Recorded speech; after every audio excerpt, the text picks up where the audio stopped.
is up, everybody? What's up? Welcome, guys. How's it going? Excellent. Good. So How's the glad weather? to hear a funny. What's that? I have not met Mr. Morris here, and or at least I didn't know Mr. Morris was part of you guys, and so Everything. Jimmy sent me a screenshot so I could put you guys on a flyer, right? And he spelled it Marse. So I spent 30 minutes this morning looking for Jacob Morse, right?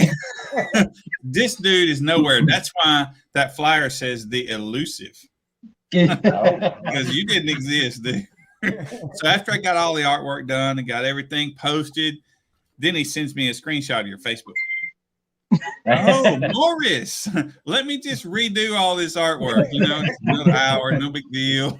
Well, I didn't even realize it until Kyle actually sent me a message earlier. It was like, hey, his last name's spelled wrong. And I'm like, oh, shit. Yeah. Then I went and hurried up, got on Facebook and found his picture and profile, and I just sent it to you that way. I was like, this will probably be easier. Yeah. That would have been definitely easier 2 hours earlier, you might say. Yeah. Right. That's cool. So, so what all do y'all have your hands in now? Kyle, you do, you're part of the Audio Apex and Cab, is that right? Or, and I saw Cab 2 or 3 other things. Well, yeah, Cab is actually owned by Audio Apex. Audio Apex is the actual brand or the company's name, but we do own Cab as far as products and wise. That's pretty much our store product or store brand or whatever. Right. Yep. And then I saw some other T-shirt or something. Yeah, I actually have a T-shirt business. You could say is a Basehead Tees. We have a website. We do a lot of pretty much custom T-shirts and stuff like that. Yeah. Straight Flipping, Ain't Loud, and stuff like that. It's pretty much names that I've started and cool. Actually continue to grow and stuff like that. So that's pretty awesome. Clipo. Clipo. Clipo, right? Yeah. That's the big one. And so when I came up for the Sundown show, and I hung out there at the facility for a little bit, and there was there was vinyl cutters and all that stuff. Is that you doing all that? Yeah. Well, that more or less you're probably talking about. That's Derek's room. Derek does all the decals and shirts, and he has his own type of business room as far as for all that goes. Gotcha. Audio Apex is located in the Sundown warehouse, and I do operate my business from inside of Sundown, but that was on the other side of the building. But the one I went, the room I'm speaking of is the same room that Chris was building speakers in. Oh, okay, yeah. So you were back there in our area, yes. Yeah. Yep. There's sublimation set up, maybe. Yeah, we got a commercial printer for banners, anything you want to print on, pretty much. Yeah. When I saw that printer, and all this stuff, I just started drooling when I saw the printer. Right, hey, man. If you need something, let me know. It's a lot of cool stuff. Now, Jacob, how about you? Now, you're at Audio Apex as well? Yep, sure am. I've been there for about 7 months or so. Yep. And I do kind of like the social media. I help Kyle do all the social media stuff. We use his face a lot more than mine. It's a lot prettier, and so we use that. And then I do kind of like back end website type stuff, and I help with shipping as well. Customer service. Yeah, I'm your guy who. Majority of the time, if you call the website, you're going to be talking to Jacob, and he'll handle all the electrical and walk you through what you need, not what you want, but what you need to get your system built properly.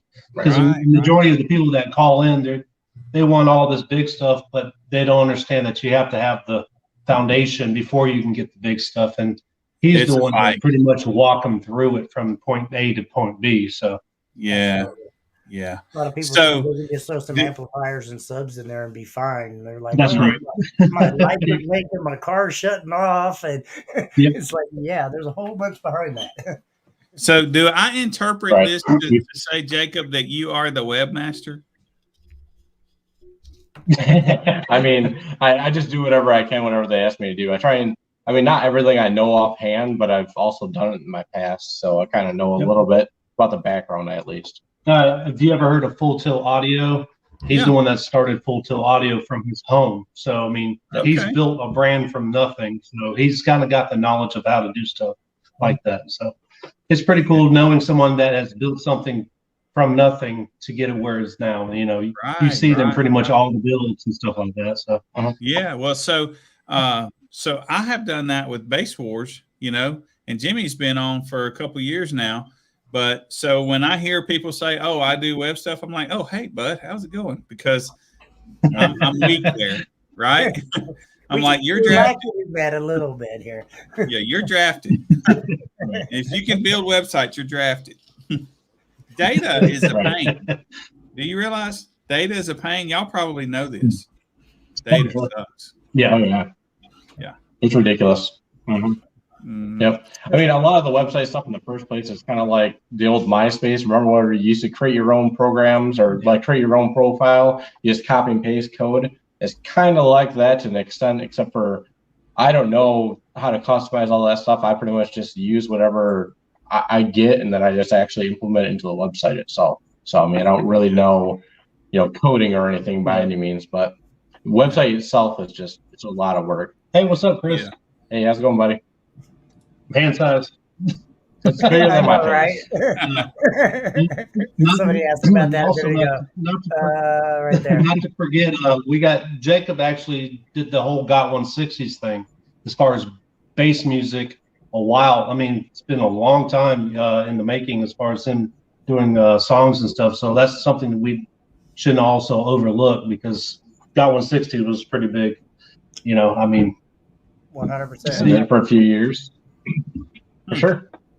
Gary That's Davis. another What's thing up, that Gary? we need. We need music for Bass Wars, by the way. Yeah, that's an issue that we're having. I'm sure we could be talking. Well, I mean, the huge thing that I don't like, the huge thing, like I always try to get like Mo from Iasca and everyone else.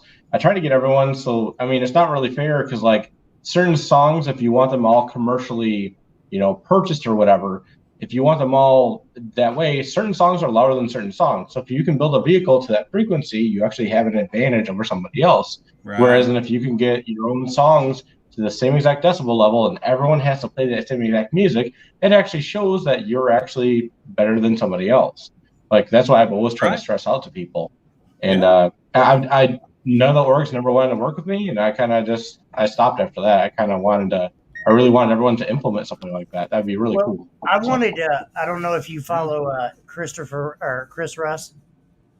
Mm-hmm. Or he does a whole flash drive for Midwest SPL where he sets it up and it has just Midwest SPL songs and hertz and frequencies and everything like that. I personally wanted something like that for Bass Wars where we kind of had just a little bit stupid intro, nothing profanity or anything like that, but a little intro that says, this is Bass Wars music, yada, yada, yada, and just kind of have something to that extent. I wanted bigger things. I just want us a big old album, right? Yeah, let's just knock it out. Because I'm constantly sitting behind the computer back there, and people are constantly walking up to me. He was like, "Hey, do you have a flash drive with test tones on it? Do you have a flash drive with music on it? Do you have this? Do you have this?" And I mean, constantly, I'm having to go run back to my car and go dig through my car and find just whoever's USB drive that I have laying around right there, and I just grab what I have. It would be nice to have something, that says Bass Wars on it, sitting there on a flash drive that already had music that we could just let people play, and that it doesn't have a bunch of that we can provide it to them. That's big. I mean, test tones, and I mean, songs are a little bit more work. I mean, but as far as test tones and stuff like that, that would take me literally like 30 minutes to get done. It wouldn't take very long at all. So if you guys ever need anything, just let me know. Sure. We'll definitely have to maybe have a conversation, later on when all this is over. Yeah, but sure. Right. I would be personally interested in it just for, like I said, for the table. I sent George Strait a message on Facebook, see if he was interested but he wasn't. No, you won't. Right. I mean, the only person I've ever got a chance to actually get a hold of to have their actual copyright for was I Prevail. I got a chance to get a hold of them as through a friend that I knew. And I actually got the okay to actually use their stuff if I ever wanted to, but I really didn't. It's one artist out of hundreds. That's the only downfall.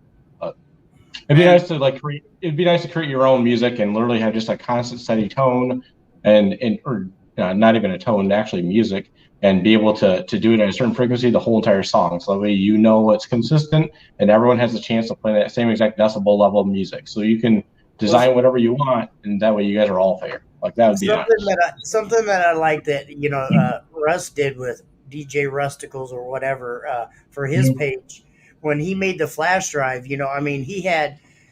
He had different songs for different classes. Like he had a chaos song that was built, and he had it all the way from like 25 hertz all the way up to 50 hertz. And then he had another song for another class that was built, all the way down from the 20s all the way up to the 50s.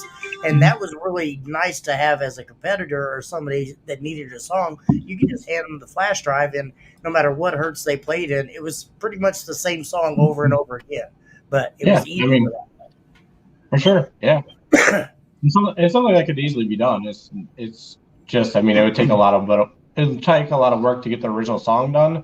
But as far as making it a different frequency, realistically, it's basically like dragging and dropping for the most part. For using I use Fruity Loops is what I used to use. So I just use that and drop it down and to whatever frequency I would need it to go, and then just export it. Of course, then you got Chris Lee in here, 22 hertz. Right. Yeah. I see he's got stuff coming out of his truck right now. He took all his subs out. He must be doing some rebuilds. It's good to see, get to see people taking, doing rebuilds and trying to get better and stuff. I know we started, Clipo started with 418s, and there was ZV4s, and here we are now with ZV6s, 12 of them. So. I can't wait to see that thing in Bass Wars lanes. Yeah, man, I'm pretty excited. I just need to figure out what classes I can get into. Yeah. So I heard about that thing all the way in Las Vegas. Man. You put up at your show, I guess it was. Okay. Yeah. They were talking about that all the way in Las Vegas that very same weekend. Wow, that's pretty cool. Yeah. I always get the benefit of at Slamology. I'm always across the tent from him because I'm always over there with Drew and all them parked in there. So I'm always over there demoing and playing my stuff. So by the time I get to him, he's either broke something or shut it down because it's like so hot. I never get to get a demo of that thing. And last year I was disappointed. I missed it by like 5 seconds. I walked over there and you just shut it down. I was like, no. Yeah. Well, we should be good for this year. We've got a lot of stuff going because I know Hunter's been putting a lot of work into it. Since the Slamology show last year, we've got a center console in there. It's more geared toward SPL, but it still does demos. So that was the cool thing about it. We brought it into the lanes, did a phenomenal score with the door off. So the score you see that's has what no everybody door. Was talking about. Yeah, it has no door on it. And then after that, we just gave demos. Everybody's like, well, what does it do at 22? And I usually come back and, well, what does yours do with no door? So. Right. Yeah. Well, I can tell you this. We have some music classes, if you will. Okay. And you go in, it's by frequency. Right. Okay. And so I have a class that is 19 and below. Okay. And 4 or 5 entries in the last couple of years. So not many people know what they do at 22. Okay. Chris Lee may be the only one. Yeah. Right. A lot of people talk it, but I'm just telling you, 4 entries in a couple of years, and we've had at least 150 shows in the last 2 years. Gotcha. Well, I hope to put Clipo in all the classes that's available just to, nudge some people from just being too relaxed and nudging them. It's just more of the fun of the sport as far as it goes. It's just getting more people involved, and you never know what you do at a show might spike somebody's interest into getting into audio. Just, just little things like that. It makes a big difference. You don't think it does, but until you're in that situation, I've had people come up to me at the show and saying, I got back into audio because of what you're doing. And I'm like, I'm not really doing much, but thank you. It's good to hear, some feedback get into audio for that reason. Exactly. Yeah. And, everybody doesn't start out with an extreme build. My God. My truck started out with something very basic, and it's just one of the things that kind of snowballs. And if you rush it, you're going to get burned out. Everybody gets burned out. I know they do. I've been burned out, but I get pulled in myself by seeing these new people come in doing stuff. It's like, hey, he's having fun. He likes what he's doing. Let me just gear it back a little bit, and stuff like that. It's just everybody keeps everybody back into the sport. It's just good to see that. So. I've told this story a couple of times on this live stream, but I had this show. It was at a car show, and these two guys came, and each one of them had 212s. They were not competitors, if you will, but they had a little system, right? Mm-hmm. Dude, we do free reruns. They went back and forth, one nudging the other up and out.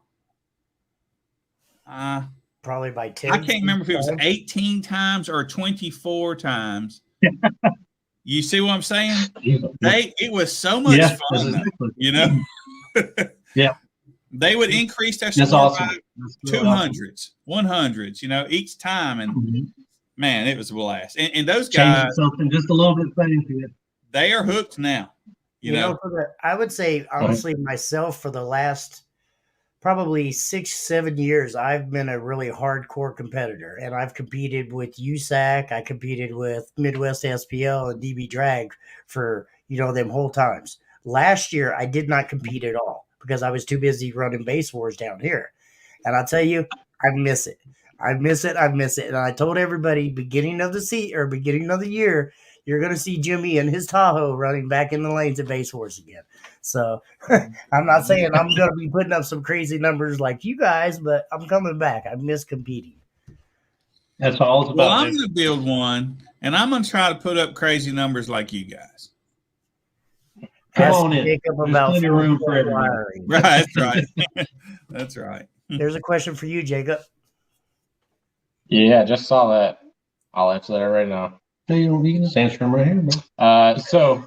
Yeah. Well, I was gonna type it in, but anyways, so Full Tilt never ended up doing like the orange wire. It didn't just gauge enough interest, so that's kind of how that works.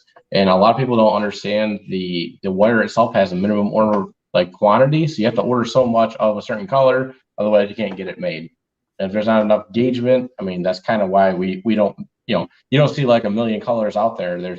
Because you normally have to do at least 100 of one color or whatever. That's a lot of money, especially nowadays. Copper's right now at its all-time high it's ever been.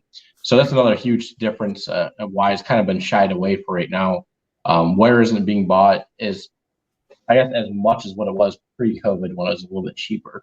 So that's kind of the reason why it hasn't really been discussed a whole lot yet. Once copper prices go down, I'm sure we'll figure out at least something for orange. I know that orange has been another one, and someone else said yellow. So those might be the two, colors that we might come out with next. That would be yellow wire. That's kind of weird. For sure. Yeah. Mustard and ketchup. Right. So, I know that a few people have been asking about yellow lately. But orange was always a big thing. With Full Tilt, I always ask people what would you like the next wire to be? Because I did start out with minimum funds. So I started out with my garage. I had a quarter of my garage, and then it moved up to half my garage, and then it moved into my house, and then kept on going bigger and bigger. So we started out with 5 colors, I think it was. I added purple at the very end, then I added white and then teal, and then now I think we're just going to try and do a couple more, but we're going to wait till prices go down a little bit. Prices are, if you were to have it shipped here, there's no money in it right now, at least. So, right. Sure. Yeah, that's tough. Everything's that way, man. It's bad. Oh yeah. So shippings went up about 400%, as several other people have said, publicly. Shippings went up 400%. I used to be able to ship a whole entire container for $2,200, and you're talking about easily, $8,800 or more now. So I mean, that's a lot of money. And that's just the shipping. That's not including shipping. So, right. Yeah. And then on top of that, you're sitting on capital because you're waiting for it to come in, and now it's taking 5 to 6 times longer than normal. So that's the downfall. We're trying on that, Chris. Sure. We're trying to find somebody out there in Indiana that'll actually do shows for us. That is absolutely right. We're trying to find somebody. Jimmy, do you remember what town it said? Huh? Remember what town I said that we wanted somebody there? Somewhere close to Indianapolis, but it was. I can't remember the exact. It was Ohio. Ohio's. Is there Columbus, Ohio? I guess that would be optimum. But we got, you guys know Alan Schaefer, do you? Yep. Yeah. So Alan is going to take care of like West Tennessee or East Tennessee, the Carolinas, and maybe Virginia for base wars, right? So we need somebody kind of farther over in so they could meet Alan's area and over to Jimmy's area. They better stay out of my area. Gotcha. Right. Right. So, and I know you guys we've not been up there where you guys are much. We did the Sundown show this last time, and you had us at your show as well. And that's really about it. Do you guys know the date of the Sundown show this year? Because for the last 2 years, I've booked shows on top of that. I'm not doing it this year. Mm-hmm. I need to know your guys' date so I don't book a show on it. I'm coming to Sunday. I don't know. I could talk to Derek tomorrow and shoot you a message to let you know if they've got one confirmed. But I don't know as far as when their show is, as far as the exact date. If they have any idea, maybe even close to say the 15th. They do. They do. I've already talked with them about it, and they have a date, but it wasn't confirmed, and I don't remember what it is, and I can't see that good all the way to the wall over there. But so yeah, in the house. Well, you're at a show right now. Yeah. Right. He's working. He's working. Makes sense. Yeah, definitely. I want to come up and kind of hopefully get to take a tour of the place. That would be amazing. Yeah. Sure. Where's Dan Kerr live? In Missouri. St. Louis. Yeah, he's in St. Louis. He's I'm sorry, he's 2.5 hours, 3 hours from me, but yeah, he's in it's not quite St. Louis, but it's somewhere right there. South side of St. Louis. Yeah. Yeah, I met him in Hot Shots or some bar that's out there. Has some pretty good food. Okay. Is Hot Shots? I'm just saying, like, that's all the time. Yeah, it's the pool with a ton of he seems to want to get me to come play pool on his pool table. I think he wants to hustle me. Dan's got a pool table in his basement. You don't need to go nowhere. Yeah, you just go down there. He probably shoots pool 10 hours a day. Works for. No, his wife don't allow that. Trust me. No, she runs that. That's probably how he makes his money. That's probably the money maker.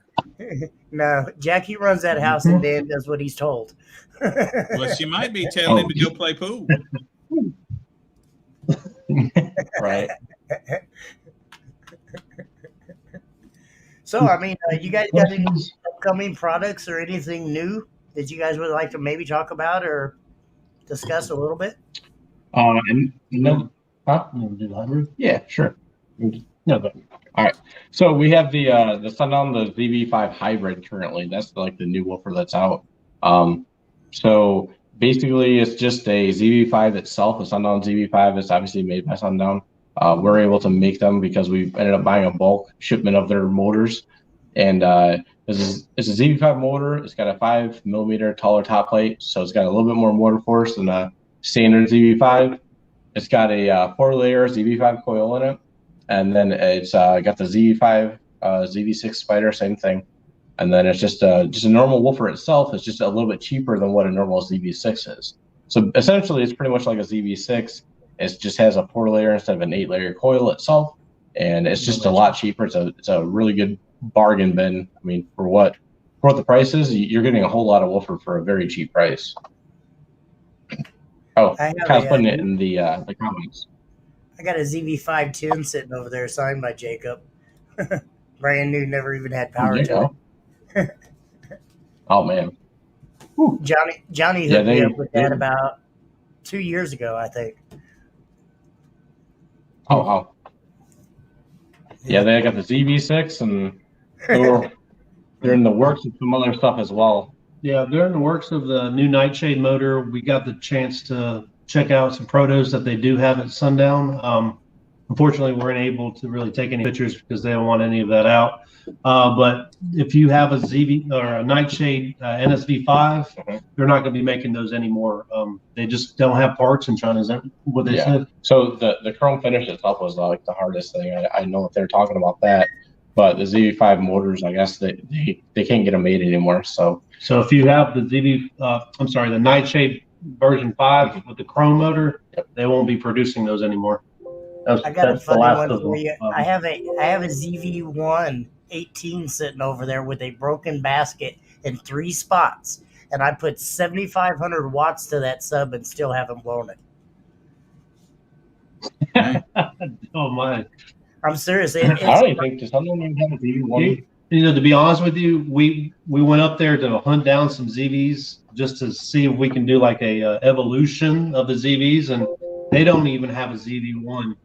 They have ZV2 all the way up to what we currently have, but they don't even have ZV1. So you might have like a golden nugget there. Right. I'm sure someone would want to buy it from you. It's like a Bitcoin, probably. There you go. Oh, he'll be back. Oh, he's going to grab it. I'm excited. I don't think I've ever seen one. It's so crazy to actually see where it started from, and then you've got this motor that's like this tall. Man. Well, in Kyle's finger size, a normal person's size is one big. Right? It's not very big. Boy, this some bitch is heavy. You hear him scuffing his feet. All right. Now here we go. Oh yeah. Let me get a light. Hang on. You know what we should do? We should get them to free air and blow it on live. Oh God. True clipo. You got my old man wore out walking across there. What's up, Ryan? What's up, buddy? Ryan. It's a. Kyle, I'm waiting for that. Or Kyle. Dan, I'm waiting. You haven't told me the day. I'll come out there whenever you want. Jesus. Is that one? We'll have to check it out. Yeah. Hurry up and blow it so he can send us the motor so we can recount it for you. Right. Look at this. Look. We'll upgrade. Oh, yeah. Dang. There. And. Yeah. That's gracious. There's another spot that is broken, like in 2 other spots there. But I put 7,500 watts to that sub and still haven't blown it. Did Jeremy Mott see that when he was there? Jeremy Mott is real close to me. He knows. He's seen me put the power to it. Okay. Yeah. Cool. No, trust me, Jeremy Mott's a good friend of mine. He's over at my house all the time. Yeah, I was just curious. I didn't know because then he'd be up because he's everywhere, dude. Like one day he'll be here in North Carolina, and the next thing you know, he's in Mississippi or he lives Florida. down here. And this is like, good Lord, man. He lives down here in Kansas City, Missouri, right? Probably 15 minutes from my house. So he's here all the time. Okay. Nice. Hell, I have a basement full of his car audio sitting over there. We probably built a few of those. Yeah. Cool. I do a lot of recones myself too as well here, and I did them for a while, but I kind of got bored of it, so I only do it for friends now. That makes sense. What's up? What's up, Rick? We got everybody in the Chris, house. how are you gonna get some? How are you gonna get some NSV 4.5s? Do they even make those anymore? 4.5s? Yeah. I don't know. Apparently, Chris does. I think I remember I NS 4.5s, to be truthful. Yeah, I know they made Chris's, but I'm not sure if I never even saw any other ones. I don't think. I don't know if they made a run or if they just made certain ones. I couldn't tell you. Man, now you got me curious on what sub this is because I thought it was the NSV1. Because the NSV2 is smaller than the NSV2, or sorry, not NSV2. The ZV2 itself was smaller than that sub. Or sorry. And I want to say they told me that. So the one you have is a Nightshade or is it a Z series? Me? Yeah. Oh, it must be Billy doing that car audio. I thought it was a NSV, but I'm not for sure. Okay. It might be a Nightshade, the first round of Nightshade. Yeah, NSV one. I thought you said ZV one at first. Yeah. I probably did by mistake. Jeremy, we got Jeremy saying that the Sundown show is the August 20th. Is what he's saying. Jeremy's pretty close to us, and he buys some stuff through Audio Apex, so that's kind of a reliable source there. But we'll double check it still. How about your show next year? You got that date yet? We always like to keep it in the first the first weekend in November. We've had a lot of requests of trying to either bring it a few weeks before then or after, so people can attend both shows. And what's the other show? Well, there's the finals that's close to that, but the Las Vegas Showdown was the other one. Yeah, so there's people that want to attend both shows. So right now we have to find out from the track owner if that weekend that we're trying to do it before or after is available.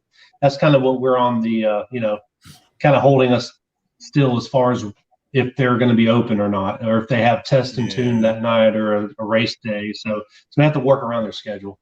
Yeah. I understand that. We have to do the same thing. Hey, mom's in the house. Yeah. All right. That's funny. Mom's in there. Yeah, you would think that it wouldn't be like this, but there's just not enough dates. Let's see. I don't even know if you can see this or not. Right. Can you see that? Well, I mean, I feel like the Ruckus itself is going to get more people if it moves closer to summer, but at the same point, like, he doesn't want to interfere with anything else that's going on. But yeah, we're just trying to keep it in the. We'll keep everybody updated. Right now, it's just just trying to figure out the whole track thing as far as when they're able to. That's a nice sub, man. The location is pretty important. Signature or not, but I kind of take pride in that a little bit. I don't know if that was truthfully his signature or if Johnny just signed it and said it was. That's something Johnny would do. Well, I can assure you, if Jacob Fuller signed it, it's from Jacob Fuller. It's authentic. That's one signature I know is authentic. Yeah.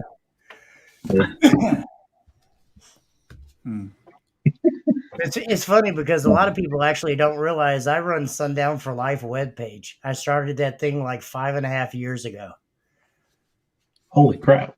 Yeah, I didn't even know that. I was a huge Sundown, as everybody says, Sundown nut hugger back in the day. I mean, that's all I would run was Sundown. And I've got all kinds of crazy pictures in there, but that's actually my page.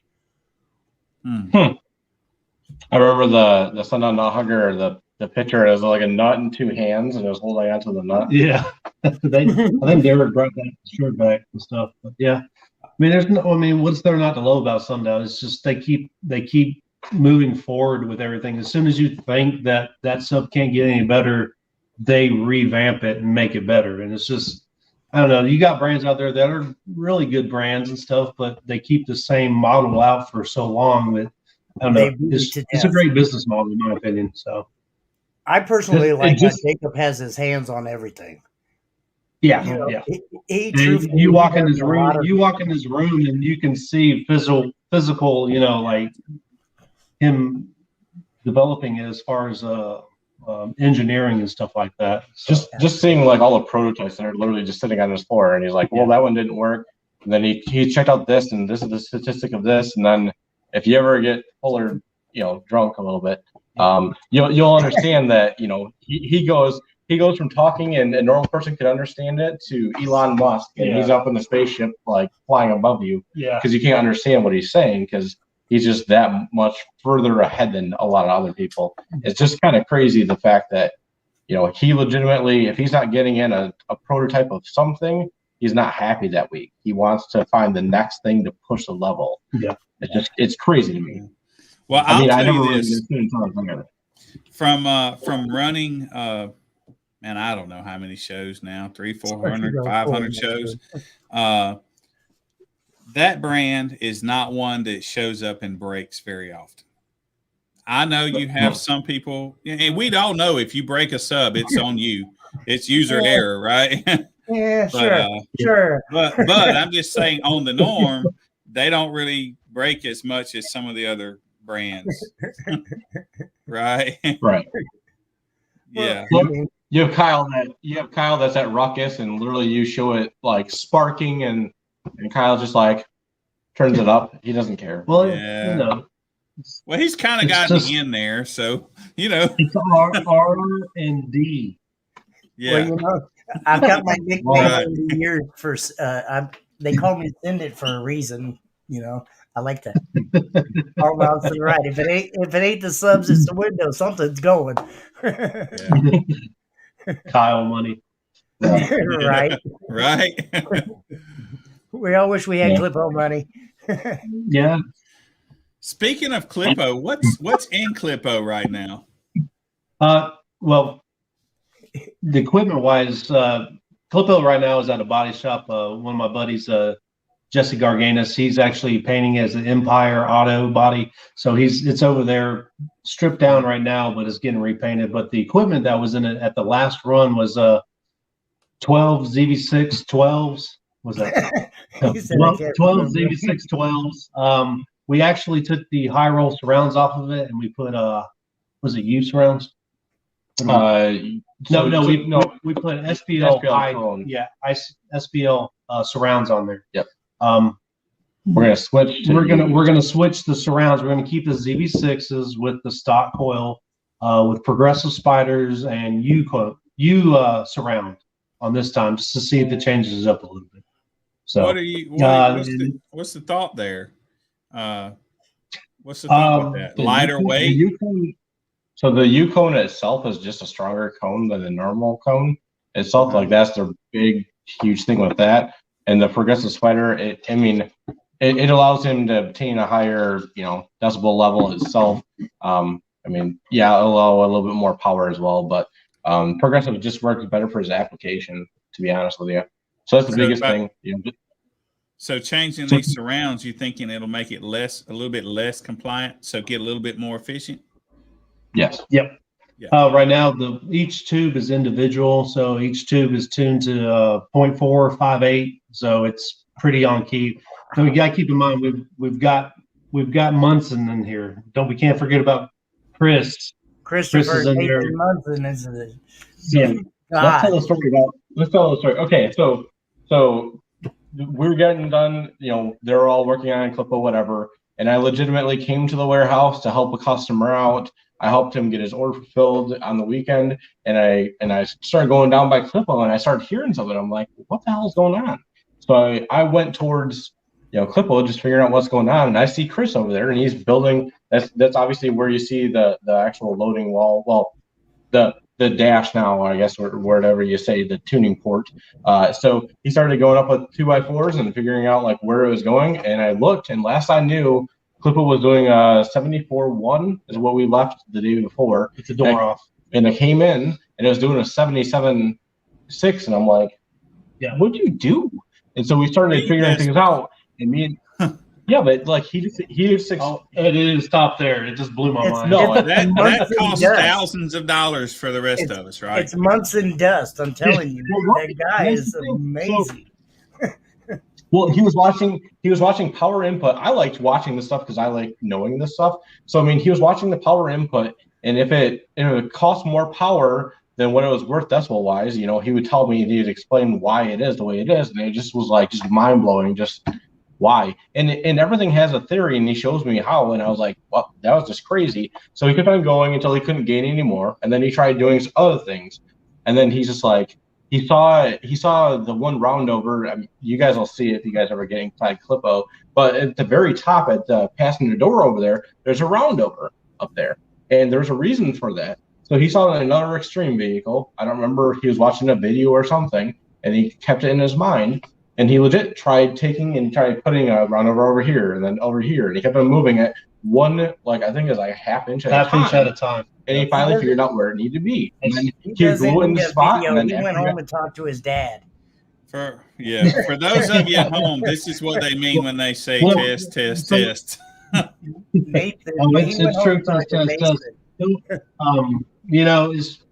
It's just crazy to see. He built the whole thing, the whole cabin or whatever, out of wood, just to do the testing, and the wood was pretty much failing at that point of the pressure. I mean, roundovers were blowing off and stuff. So he got it to where he felt comfortable where it should be. So he had Hunter come back and weld all the steel in the cabin and stuff like that. So he started over from that goes. But now it's hard to believe I've had so many great builders involved in clipo. I mean, you got to remember it started with Jared Gibson, G-Forks. That's where clipo started. He started from there. It went from Jared Gibson to Justin Haddock at 252 Customs, and he did a phenomenal job with that. Also, he did stuff that I didn't think was going to be able possible with 1212s and flat baffle. I mean, that right there alone it was pretty hard to come across. And then now we have it in Audio Apex's hands with Chris Munson, and we've got an awesome fabricator with Hunter Martin. So the whole evolution of clipo has been awesome. Just to be able to have these guys, these knowledgeable people in the build to put it where it's at today. So, and all I do is just turn the knob. Right. The important thing, turn it on, right? Yeah. Look, right. Yeah. I give this show. So that's pretty much what it is. Yeah, that's right. You're the talent. Well, yeah. That's cool. It's crazy just to see that, and even like you wouldn't seem like some of the force. So Chris took and we had the round over that was all metal, and he was trying to figure out where to put it and everything, and he started duct taping it, and like duct taping it, like it's not just a couple spots. He was duct taping it like a normal person would duct tape a windshield, trying to hold on to it, right? And then you see him burp it, and the whole entire, when you saw the actual end of the round over actually fly, I was like, a vehicle had that much force. It was just truly like just jaw dropping. Like, well, Chris is telling me that Chris Munson's telling me that we're going to have to cut the front windshield into two pieces and put a center post, just because the pressure, he'll break it down to you and better. I'll do the kindergarten version. There's too much pressure for that windshield, and he has to break it down to smaller pieces and stuff. So that side window moves. Yeah, and the window already is 2 inches thick, and the other side is 2 inches thick. I know you're supposed to at least have a 4-inch thick window, but it's ridiculous. And you got to keep in mind, it is ridiculous. It's not sealed. The driver's door is completely off the vehicle. It's still in it. So I can't wait till both of y'all get to hear it or get to sit in it. Or now it did. That was a high 70s number, wasn't it? Almost an 80.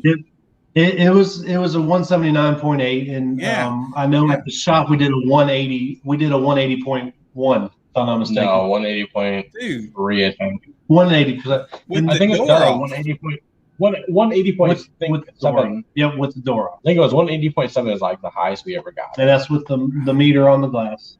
So, my God, it's pretty cool. It's harsh. Well, and that's the other thing is like different vehicles. Obviously, they actually gain when they're actually sealed up at that kind of decibel level. So we don't know where it's at because we've never even tried yet. We're just trying to figure out where it would be and also demo. That's the nice part. And you got to keep in mind that is on our brand budget amps. So we're kind of running out of power. That's what I was wondering. Yeah, we got 145 per sub at half ohm. Yep. At half ohm. So we don't recommend it, but we clamped about 4,000 watts at 16.2 volts, rising to 2 ohms. We clamped 4K out of that little 4500. Melissa, if we did put a door on there, it probably would not last too long, and unless it's built. Yeah, unless it's a built door. But there's always, in the future, I'm sure we can build a door to put on there just to, keep everything going as far as some lag bolts in your future. Yeah. Bolting that door shut. So, the Cat 45s are great budget-wise. If you're on a lower budget and you want to get some power, I mean, clipo's a true testament of what they can actually do. We've had the Cat 22s in there, Those are great amps. You know, you can get those for like $250 or $249 or something like that. And we also have the 4-channel amps out, the M4s. Those are awesome amps. They actually match the 22s and the 45s. And we've got the 5-channel also. So, I mean, we're trying to create a line actually for the budget-oriented people. I mean, we understand that, you know, everybody wants a Korean board and all that stuff. That will come in the future, but we just kind of have to get that stamp, just as Sundown did with their, you know, with their early amps and stuff like that. So absolutely. Absolutely. And I don't know if you've checked out the actual alt situation. I've got 7 brand X alts on there. What was what size are they? 370. I think they're 270 or 300, I believe. Yeah. He's got a 7. It's 7 all in total, but he's got a Blue Ghost alt bracket. So I mean, it's just crazy that there's that many that can fit on that. Yeah. So I got really lucky. They helped me out on that stuff, and Hunter got installed. And so what motor is in the vehicle? It's just your factory 5.7. Mm-hmm. Yeah, and what model is the vehicle? That's a '98 Chevrolet Tahoe. Yeah, I have an '89 pickup that I'm fixing to start on. And so that's the reason I was like, well, I know where to get a bracket now. Yeah, go to Dan. What? Blue Ghost. Dan Blue Ghost. Awesome to deal with. He's you know, he'll get it shipped out fast as possible. What's his last name? I don't know what his actual last name is. Y'all said Dan who? You said it's Blue Ghost. Blue Ghost. Blue Ghost is what the actual. We can send it to you in a message real quick. Yeah, just cool. Blue Ghost. I don't know if it's Blue Ghost all meters or whatever, but yeah, he does very good brackets. They're very accurate as well. My truck has that 350 also, so it's probably the same one. I'm not sure. I'm pretty sure. Not. There you go. I just tagged. No, everybody's tagging them now. So yeah. Cool. Right. Cool. Right. Awesome. Yeah. But. Dan Current, do you remember when you decided that you were going to get inside a clipo? You didn't care how loud it was. And I told you do not want to do that over the phone. And you're like, I don't care. I don't care if it kills me. And I literally told you no. And then we did the score, and Dan's just like, nope, I puss out. I'm done. Right. I'm over it. Dan pussed out? Really? It did over 70. It did over 79. I don't care. I sit in the Russian wind machine this year at Slamology, and he bolted the door shut. Ooh. Yep. Ooh. I have a few friends that regret that decision for sure. Yeah. Mm-hmm. That's a nasty. I'm good. The only vehicle that has ever tapped me out has been Joe Price's van. Get inside Chris Lee's. Yeah, Chris Lee's is ridiculous. Game over. I've yet to be able to get in there. We're in different spots, but I'm trying to get in Chris. That's ridiculous. Let me rephrase that. There's been a couple of them that I've been smart enough not to get into, like Carlos Rodriguez. I'm not getting in there. No, there's. I saw that. I saw that at CES, and that thing was stupid. I was like, and this. I tell you, it's the minivan. The Chevy Astro minivan, the blue. Now one. he had some subs blown, but I have that on the video playing behind me. If I could find it, I don't know. 182, 183. Yeah.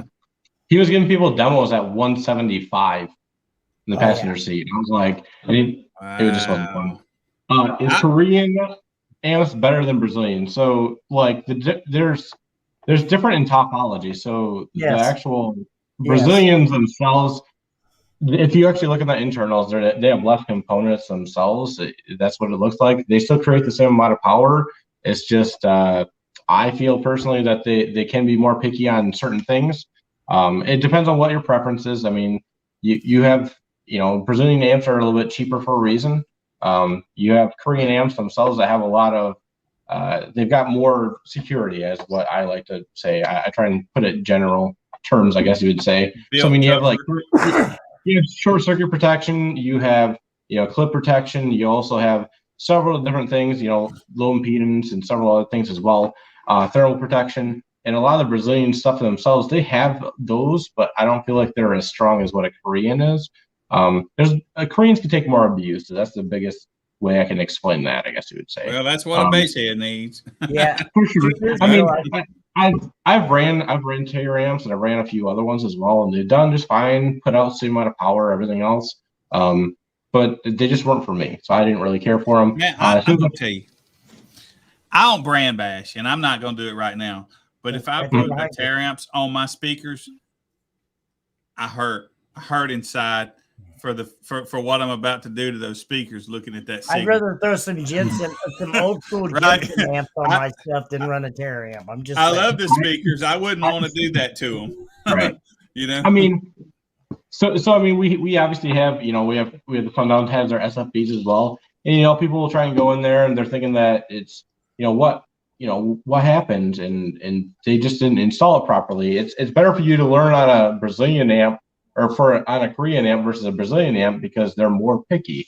Now, if you have the knowledge and you still try and use a, you know, Brazilian amp because you're trying to save a couple of bucks, but you want the same kind of power, which is perfectly fine, you know, I don't see that there's a huge issue there. But learn on a Korean board so that way if you do screw up, you have some kind of safeguard. Yeah, that's my own personal preference. I mean, I have had one person, I don't obviously name names or anything, but we've had one person call up and they're like, hey, I had to install 8K. It blew up. What do you guys do? Whatever, which is whatever. And we're not trying to say Sundown's has an inferior product than anyone else, but if it's installed incorrectly, obviously there can be, you know, it can obviously blow up. The guy had a stock alternator, stock battery. Stock alternator, stock battery. He didn't have the big 3 done. Like, it's just one of those things. Like, I wish that we had like a huge disclaimer, like immediately. I mean, even disclaimers, they'll still check a disclaimer and they'll be like, yeah, I understand all of it and I'll have it done by a professional. But I still get those questions every day. We've actually had shops call up. We've had shops call and ask us, you know, why something isn't working, and we'll explain it to them, and they still don't know. So it's kind of. I wish a lot of shops know more. Opening shops that don't have the knowledge or the education, and they shouldn't be opening shops.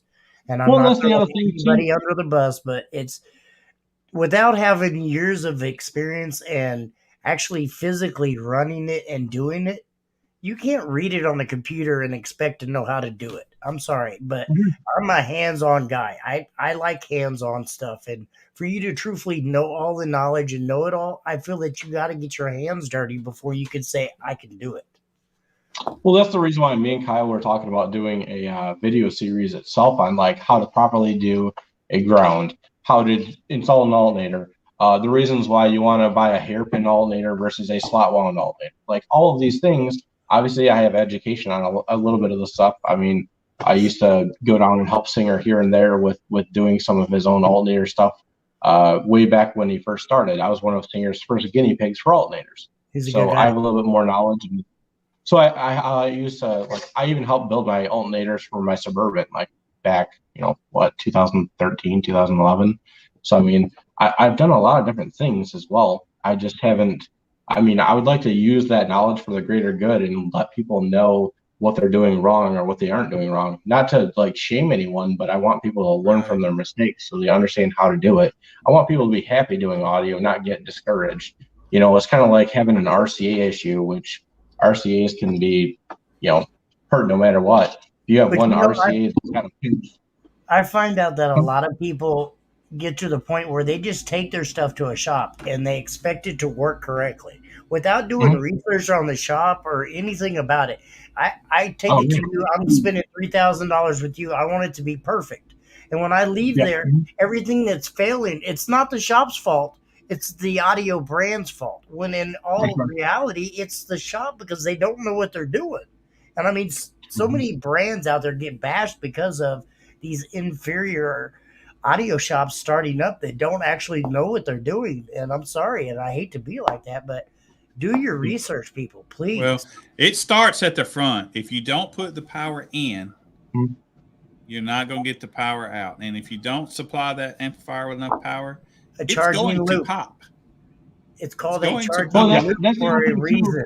So that's the other thing too, is a lot of people don't understand that. They're like, well, how come when I come to a stoplight, I'm not getting as much power in my headlights to them? Well, I mean, think about it. When you're slowing down your RPMs are slowing down, creating less power for your alternator. And you like break it down, then they understand it. But it's just, a lot of people just don't understand that right away. Which that's the reason why we want to create a video series, Kyle and I, is because we obviously have the knowledge. And then we'll throw in a month and here and there just to like destroy people's knowledge. But you gotta keep it fun. But how many times have you heard? I've got 12 power runs and 1 ground, and I don't understand why I'm having such problems. Right. Yes. I've also seen a guy literally stacked. He sent me a picture. There was 7 total power grounds that were on a seatbelt bolt. So like he had it bolted through the seatbelt. He had an actual bolt going over here, a lock washer and a washer itself with a nut. But you're still not getting any connection. Like, what are you doing? Like you still have, you're not using any kind of ground. You're still losing conductivity. Just education. That's all they need. Just something. Wait till just you to see make that sure. a little farther, where they still have the carpet underneath, and they didn't cut the carpet around, but they're still using the seatbelt bolt. I've seen. And they take Come on, y'all. Our competitors are not doing that. Surely they are not doing that. Tell them about the bridge, the sub being bridged. Oh yeah. So we've had someone told me that they had their sub bridged, and I was like, oh okay. Obviously I knew what they meant, but that's not even what they meant. They literally meant that they bridged the power runs in their actual stereo. And I'm like, what? Yeah. Like a distribution block? And they're like, yes. I'm like, that's not bridging us. Right. I mean, we get stuff like that all the time. I mean, like I said, we're not obviously here to bash by any means. We want people to be informed so that way they can continue liking audio. Because I mean, we want everyone to be involved as much as possible. And just a bad situation like that could cause a bad taste in our mouth for it, and then rumors and all that stuff. So I mean, well, you gotta get it too. Say somebody goes and spends $3,000-$4,000 and they get all this equipment. But that store doesn't sell them an alternator because they don't sell alternators. So they got all this equipment and it's not going to work. Nope. So they're going to be mad. So that's one of the first things that I tell people. Like if they call me or they call Audio Apex and they're like, hey, listen, I've got this, and this. All right, do you have an alternator? Well, no, I was trying to get all my other stuff going first. I'm like, well, let me stop you. Like your electrical has to be up to par before you actually install anything. They're like, well, why? Well, that's what warranties are for. I'm like, nah, they don't cover like they don't cover. They don't assault 12K or let's just say any other amp. It doesn't matter if it's an AAK, 8K, or whatever. It doesn't matter. It's not going to be warranted if you did it improperly. It's one of those things, unfortunately. Dan, but yes. And I'm not going to tell you what I have upstairs in a box. Actually, Kyle's seen them. It's is it Funky Pups? No, the 2 cab. Oh yeah, the cabs. He's got some original, some OGs. Oh really? Yeah, man. Signed by both parties. Mm-hmm. Both Nathans. But yeah, it's crazy. I mean, we obviously want people to understand, and a lot of people. It sounds really weird, but someone actually called us up about a fourth order. They're having issues with their fourth order. I literally walked them through their issue on how to test and tune for where he was at, and he legitimately just was baffled that we knew any of this stuff. And I was like, well, I mean, that's what we do. We do audio for a living. We eat and breathe and drink it. Yep. Sometimes you get desensitized when you walk into Sundown and see all the subs and. It's just another day, and then you got to realize, hey, everybody doesn't get this opportunity. So I try to remember to share. You know how it is.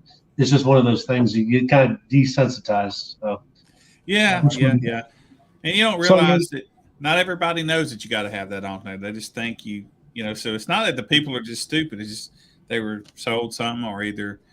But if you're a competitor, you've been told. But we all want to just add that bigger amp so we can get a little more SPL. But you got to add that power first, man. And you run down to 9 volts, and then you go pop. So the guy David Ryan asked, how much alt and battery do you need for 5,000 worth of amps? So I mean, whatever you're drawing out, you got to put in. So not all vehicles can have 500 amps worth of charging current. So basically, whatever you have with that, you have to be able to make up with that with AGM or lithium or whatever else you're using. So let's just say that you can only have 250 amps worth of alternator current itself coming back. I mean, first off, you need to start with your alternator. Anything over like 3,000 watts, 4,000 watts, I always tell people add an alternator if you can. I mean, it's going to save you money down the long road. And let's just say that, you have a battery that's rated for 5,000 watts. Okay, you want to have a couple extra because you're also going to be draining that the whole entire time. So let's just it's one of those things where if you've got like a D3400 rated for 2,500 watts, so you want to have 2 of those at the very minimum, and that's if you have the alternator currents. So technically, you'd want 4 of those just in case. Each person plays their music differently as well. So that's the huge. It's hard to really. Each and every person is different. I mean, are you that person that cranks it up all day long, full tilt, or are you that person that turns up for a little bit, turns it down? I mean, it depends on what you have. Right. And, playing regular music as opposed to bass music or bass boosted music, that's play regular music. All right. There are people that play it. But look at Greg Corbin pulling up behind you there. Yeah, your head is almost as tall as his wig. I want to hear Greg so bad. That thing was off the hook, man. Thing is big. I think it's taller than the line. We actually got some pretty big people in here tonight. Are you saying they're fat? Or the chat, 25 to life came in here. Deviant for life. All kinds of people.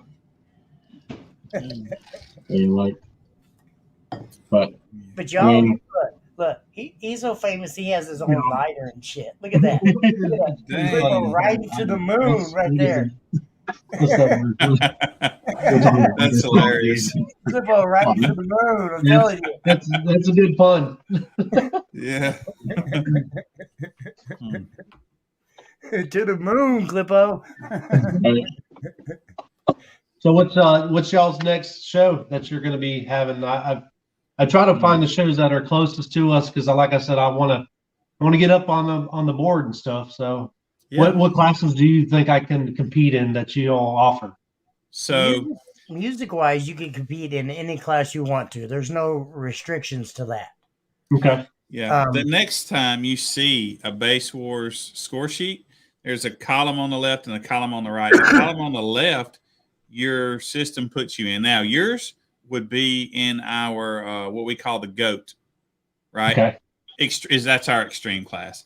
So that's the class you would have that puts you in, and that would be your main class, let's say, if you wanted to. But that right-hand column, that's all choices. I tell people the left hand, your system puts you there. The right hand is like going into the gas station and picking out what you want. You can have them all, or you can just pick 1 or 2. So you could literally probably run 5-6 classes easy if you wanted to. Okay, cool. That's good to know. Definitely something I want to be doing. So Alan will be having some shows up in your area. I'm assuming you live now there in North Carolina. Yeah, we live here in Hickory, right down the road from Sundown. Yeah. So we don't have a lot scheduled up, but me and Alan just went into business together like a month ago. So he's looking to schedule some shows up that way. Good. Yeah. Nice. Yeah, always wrong. It's just slow grow. We're only a few years old. We're still the smallest org out there, I think, but we're working hard. But we have no rules, and we're about bringing the fun back to the lanes. Well, so the reality is I just don't like the idea that your vehicle may be loudest in say on the glass, and yours may be loudest in the kick panel. And I don't think that you should have to put yours in the kick panel where his is the loudest. So what I do is when you get there, I just hand you the sensor and say, do you here, put it where you like, kind of thing. Any Bass Wars show that's west of Mississippi. Yeah, actually, he's down in Mississippi all the time. He lives there. Yeah, west of Mississippi. Well, so we got Shreveport over there. Jordan. Jordan. Yeah, Jordan Acosta. Yeah. we got Chet Teal is supposed to kick off for us this year in Texas. So. No, it's down. Mine are still up. Mine are still up. Even the outside ones are still up. Kyle, so we're actually one out of the living room and put outside. We're actually starting the class this year for C-pillar walls, Kyle. Just actually, yeah. I'll be coming up with those. I'm just waiting on names. To be honest with you, I just haven't had time to sit and think about some names and think about. So for you guys that you don't know, because you guys haven't competed with us yet, but we go by cone area plus port area, and I'll say we got a little power flare on top of that, right? So you add your cone in your port area, and then you go to a little chart and you look at the power, and if you have a set amount of power, then you would be in that class. But if you have a little more power, then you bump up one. But if you have 1,000,000 times more power, you still only bump up one. So it's like power can bump you up one class, but only one class. Because I think cone area and port area is king, but that's just me. So, but it's working out for us. Cool, sure, I'm ready. Cool. Yeah, just if you hear anything as far as like our area or in North Carolina at all, just let us know. We'll talk to I will. Chet. Alan. No, that's Alan. Or Alan, sorry. Yeah, it'll happen. Trust me. Give him a little bit to get. We've got one in. I think the town was Kingsport, Tennessee, but I could be wrong about the name of the town. Somewhere up Tennessee. It's the Excess Power Show, or it was the Excess Power Show. Now it may be something different. I'm not sure. Well, it was the Excess Power, but now I actually think it's a DTX Directronic. Right, Dan Horner. McMahon Alternator has taken it over. Yeah.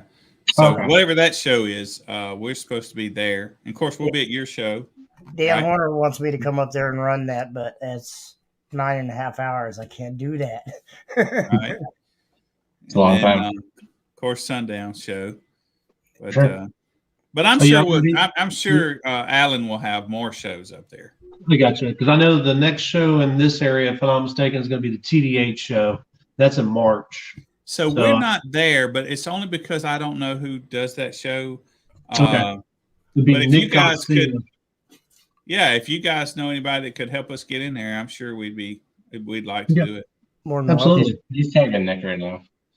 Yeah, I'll just tag Nick in there. Just that way he's being there. But he's the one that actually helps.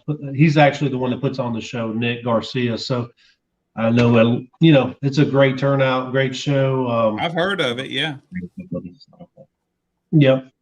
Bring clipo to Slam Fest. Hey, I want to get a list of all the shows. I mean, not just North Carolina, because of course we want everybody to get in clipo. So we definitely want to get out to Florida. I've seen people talking about Indiana Slamology. We already went there, but scraping the coast or something like that. Love it. That's Billy. I've never been. I've actually tried to book tickets 2 times in a row, and something's came out both times. So I never went. Yeah. Be ready for the humidity to melt you like 20 pounds just the minute you get off the airplane. Yeah, I promise you. I tell you what, Slamology, that heat right there is just enough for me. So I don't know. Nothing. Imagine that 10 times. 10 times, seriously. Yeah. He's not joking, man. I can't do it. He's not joking. Yeah, you know what the weather here in North Carolina last weekend was 80s. Today it's what? Same here. It's 40. It's 46 today. It's ridiculous. Same exact here. Yeah. Yesterday we were, or the day before yesterday we were 80s. Yesterday we were 40s. 30s at night. Well, this morning, and I think we got up to 32 before y'all can keep that. Don't bring that down here. Yeah. I hate the cold. I'm tired of it. So I'm guessing Nick's in here talking and stuff. I'll just try to get him up to speed here. I guess reach out to. I wrote him down. Nick, we'll be reaching out. We would like to attend your show, the TDH show. Yeah, we would like to. We'd like to be an organization there. Please. He may not have ever heard of us. He may not even know that we are a a competitor organization. Right. Right. Yeah. He's probably like, who is that? He said that'll be great. So you guys can talk amongst yourselves. high five. Right. Right. Yeah, I appreciate that. Look, this is a third place trophy from finals last year. Yeah. Jesus. All handmade by Billy and his friend. Yeah. Nice. Man, we that do was one-off trophies every year. And it has a RGB light underneath it and tag plate for the front and everything. So very nice. That's cool. Oh, yeah. Yeah. Love it. That was an undertaking. It wound up being 70 something of them. So I was like, you know what? We're not doing finals in March. We're doing them in October because I can't have them trophies made by March.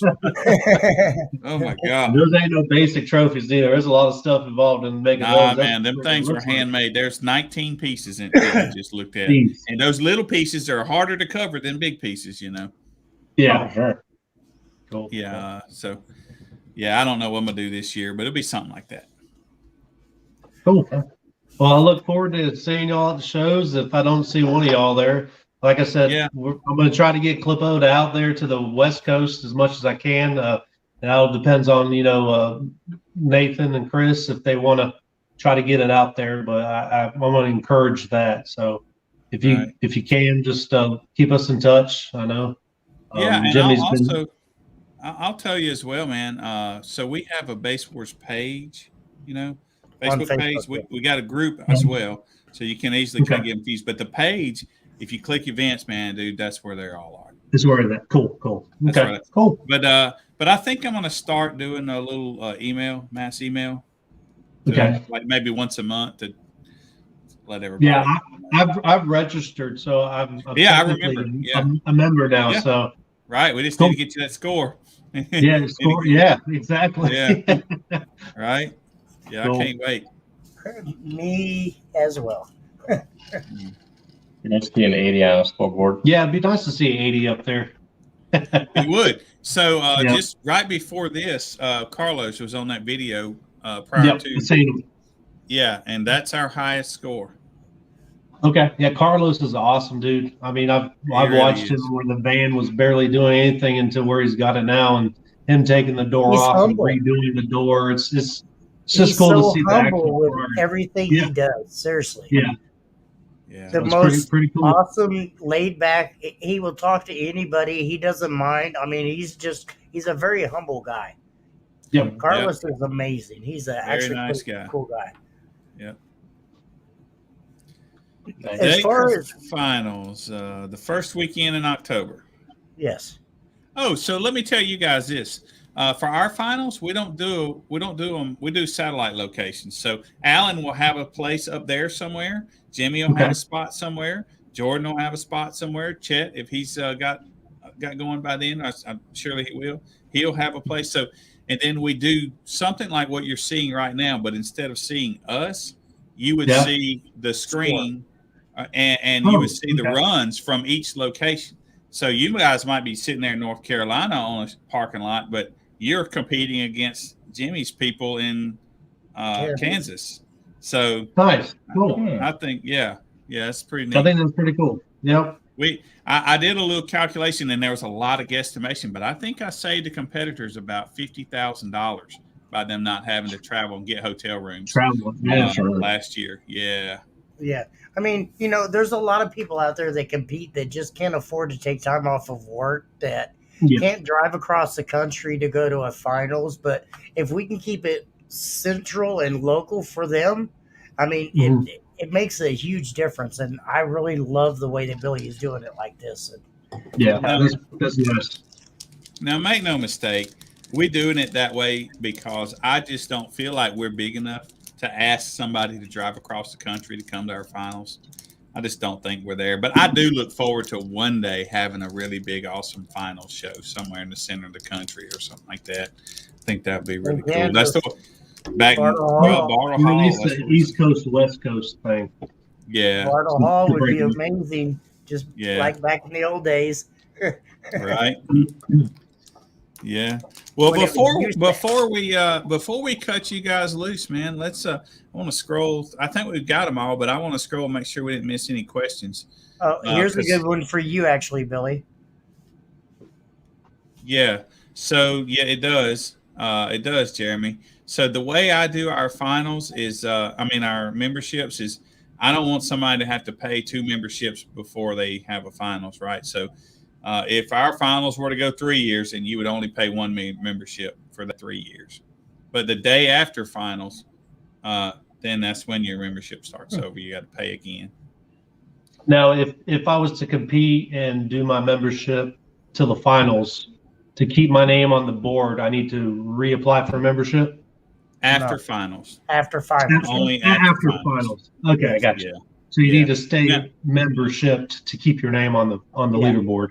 Okay. Yeah. And look, it just comes from, I'm having to manually keep up with all this data pretty much. And so you can imagine how many people at these car shows that we do that we never see again. And you wouldn't want to thumb through that. You wouldn't want to thumb through. No. Right now, we're at 2,800 people, I think, different, unique people. You don't want to do that. You don't want to have to cipher through that. No. So that's kind of a hard time doing our raffles, which is like 100 people. Yeah. Right. I go through and try to write down everyone's name, and if I miss one, and it goes up back up to the top, I have to redo all of it. Yeah. Oh my God. It's right. Look at Deviant's comment right here. I mean, seriously.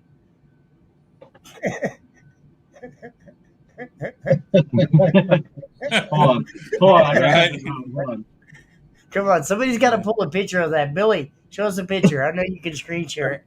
All right, let me find Amazon here. Kyle, good swipe. That's pretty funny right there. What? Well, let's see now. What was that? What was it? What was the right brand speaker? Yeah, but acoustic. I have another. Power Acoustic. Power Acoustic 10. It's right there. Oh, Power Acoustic 10. Yeah, they don't really specifically say which one.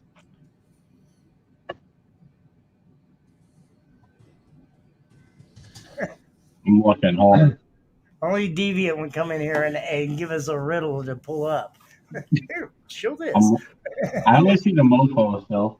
That's the only thing I'm saying, you know. Not gonna lie to you. He said Gothic. So I am looking at it now, and I'm going to tell you that guy is joking. Right? but here we go. Yeah. Right. All right. Pull it up, Billy. Can you show it? Yeah. Oh, wow. That looks like a mid. Like a loudspeaker. $80, yeah. Right. $80, you can have a 1100 RMS woofer, guys. Huh. Wow. It's interesting that it looks like it has another option of 1200 watts. That's odd. It does, yeah. Wow, that's weird. I wonder what they do for that extra 100 watts. Marketing, maybe? Yeah, right. It's a Rockville all over again. But yeah. You gotta love Rockville. Oh, right. Wow, yeah. It's garbage. It's garbage. I mean, well, I shouldn't say that out loud, but it's garbage. Yeah, okay. Right. We all have our own personal opinions, but it is. Yeah.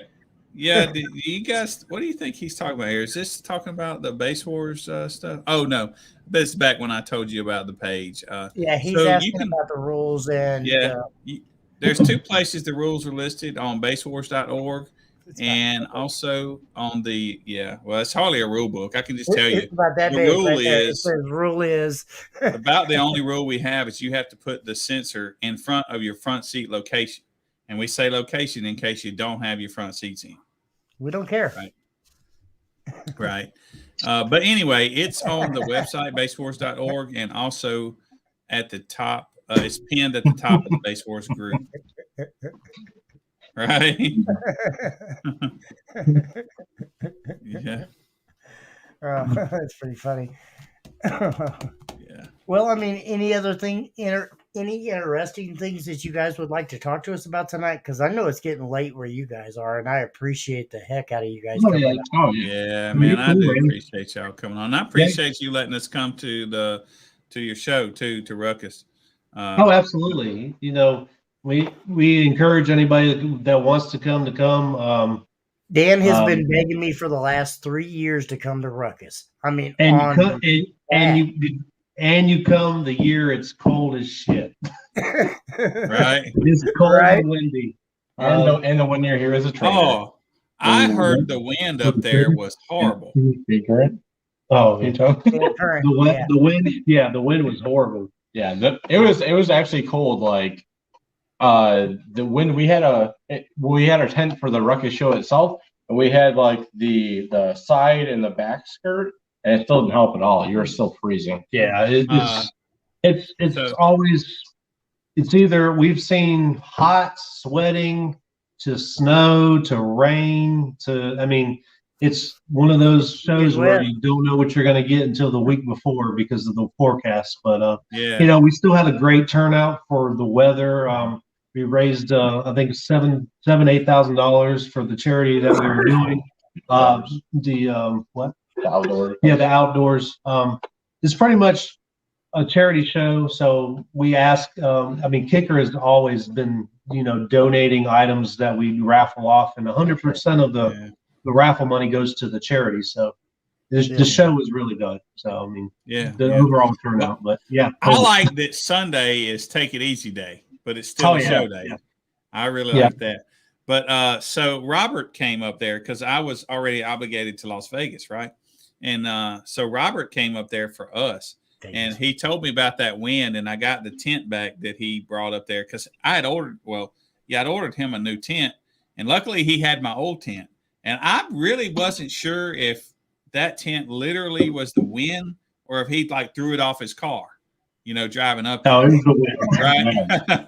So, because it was pretty beat up. Yeah. Yeah.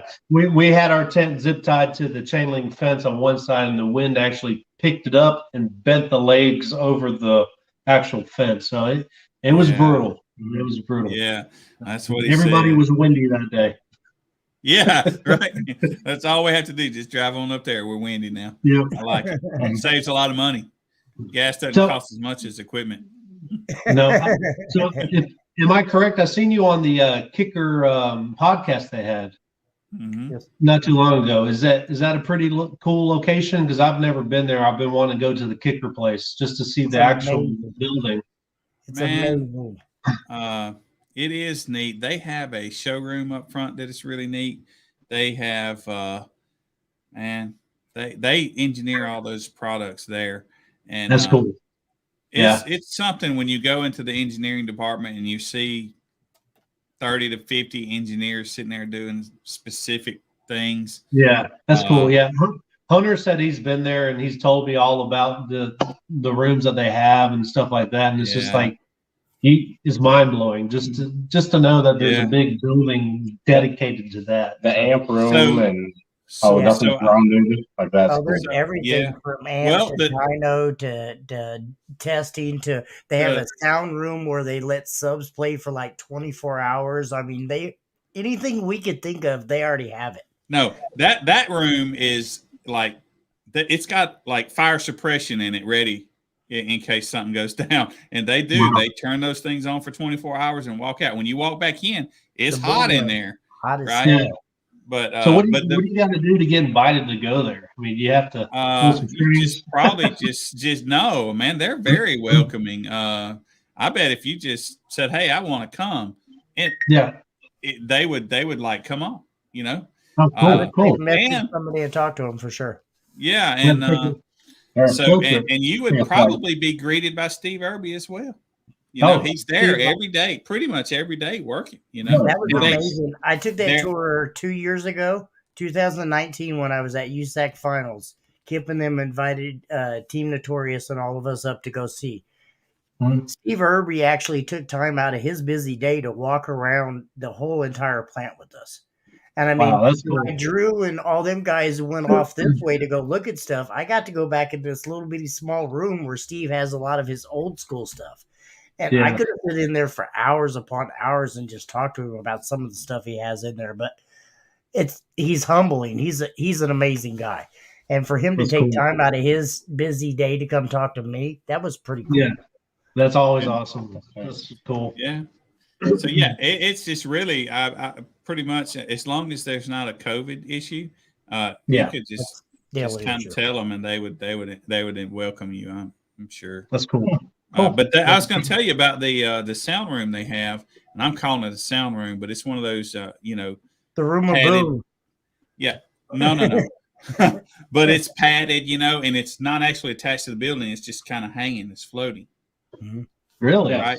Yeah. So that you don't get reverb and stuff from the building. Somebody could be over there talking, and you could be over here and not hear a word they said. It's not quite like that, but it's close. I mean, you can just tell that if you're looking away, it's definitely really quiet compared to normal, kind of thing. And that's what they listen to all the speakers or all the products in. That's what they do the testing. So you're not getting what does the room sound like. You're getting what does the speaker sound like. Wow, right? That is cool. I can tell you this from a personal process and all that. I can tell you from my personal opinion, I've ran pretty much every audio brand out there for a long time. In my SQ vehicles or in my competition vehicles, I run all kinds of different brands and stuff like that. But when it came back to me building my truck to run a sound quality build, I went back to Kicker and I went with the IQ technology because you can't beat it. I mean, seriously. And you guys have heard Hunter's truck. So you know what the Kicker IQ technology does. It's amazing. And it's hard to beat. I mean, besides the R&D and everything else, it's amazing product. It really is. I would think, Kyle, that you would probably be going to visit within about the next 6 months or so anyway. Hey, sign off on that. Right. I guarantee you Chris Munson is going to be there within about the next 6 months or so. That'd be cool. Yeah, I'm trying to get Chris to nudge him to get the Bronco back in the action. Oh yeah, I keep on forgetting they have. Chris has got that Bronco. Nathan does have Mama Gates's Bronco. I remember 3 years ago when he posted that up for sale. I was like, "Really? You can't sell that? Really?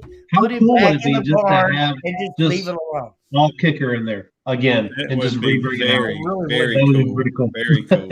But see, you guys can say this. A lot of people don't realize you could go to Nathan's shop, garage, whatever you want to say, and he's probably got 6, 8, 12 vehicles in there that are 160 and above, just sitting in the back collecting dust. Yeah. Collecting SPL dust. He was told that he doesn't ever get rid of a vehicle. Yeah, he told us that he does never get rid of a vehicle. So I was really disappointed when they got rid of Pigpen. Even though Gary is my boy and I love Gary Davis, but I can't believe they got rid of Pigpen. I mean, seriously, that was that was Chris's baby. That was Chris's see that Cadillac he's got though? Huh? Right. I know. Right. I heard he's actually getting that back because he sold that to somebody, and I heard he's getting it back. Yeah. Yeah. Mm-hmm. So that's pretty amazing. Wow. Cool. Yeah. So, so I've been to Sundown. I walked around at the Sundown show, but I will tell you this: Kicker, and I say that only in relation. I've not been to any other brands other than Sundown and Kicker, but so the room, not where the vehicles were. For your guys' vehicles, but up front, is it Derek's vehicle? That pinkish color, So and I know that they didn't have much product at the time because of COVID when we were there. That's right. Now they are. Oh my God! They have no room. If they get another container, they're gonna have to put vehicles outside. Right. Well, that's a good problem to have, right? Right. Probably that whole section would fit on one of the big rows of I guess where they stack the stuff. I don't know what you want to call it at Kicker. It would probably fit on one row. There's probably 3 or 4 football fields that you could fit inside that building. Wow. Yeah, that's ridiculous. So and do they air walk? conditioning. Do they walk like, do they walk around, or do they do like Tesla where they have bicycles and stuff to get around? No. They walk. They walk. Yeah, they walk. They got little lines you need to stay in. So if something falls and hits you on the head, you don't get to sue them or something. But I mean, for their employees, But it's a big, nice place, man. You would totally get a kick out of it. But what I like the most, and I haven't really got to thumb through it, because I just haven't been let go yet. It's like, go where you want. They ain't told me that yet. But they have a big, not bin, but I guess shelves, right, of all the products they've ever done that they keep for reference. Wow. They keep for reference.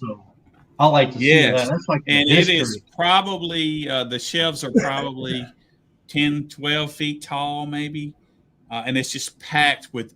You can think, I remember that product. It's like the archives. There it is. Yeah, it's like the archives. So what they do is when they go kind of question a product, they pull it out for reference and they listen to it.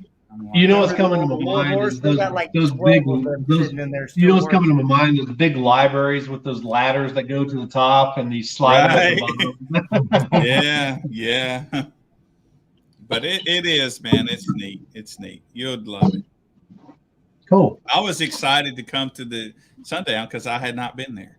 And they tell me, I think it's, is it JBL? It's not JBL. It's another big one that's down in Florida that they have a big facility like that. And they have this little scanner thing where they like scan your trunk, and it gets the right shape, and then they can cut the box out to make it perfect with it. Wow. I don't know what that costs, but I want one. Right. Yeah. Right. So I'm not going to let anyone know too much, but there's something semi like that coming from a Audio Apex employee. So cool. Yeah. you'll find out. You'll find out more later once everything gets posted. I'm not sure. Anything's really been said. Remember the old cat thingies that you used to hook up to your computer where you could scan the code? Yeah. Right. That's what. So there's apparently there's a way to be able to scan the insides and that actually model different things. I don't know how it's all done. That's not me. But Hunter has figured that out. So keep your eyes on some of his stuff. Hunter's amazing. He's pretty sweet. What he can do. Yes. Well, I talked to Chris and asked him if I could come up there and build some subwoofers with him so I could kind of learn a little bit. So I need to put that in motion. Right? Yeah. Come on down. Yep. That'd be cool. I have tried for like 3.5 years to get some of them plastic spacers from Jacob. You know what it's like actually having to use the plastic rings and stack them in and keep stacking. I don't have the fancy little green. You can use the manila folders. Everybody does. I don't. Yeah, I like to be a little different. Right. But I need some of them, and I need some of the weights, the dust cap weights. Oh, yeah. If I'm not mistaken, I think Jacob.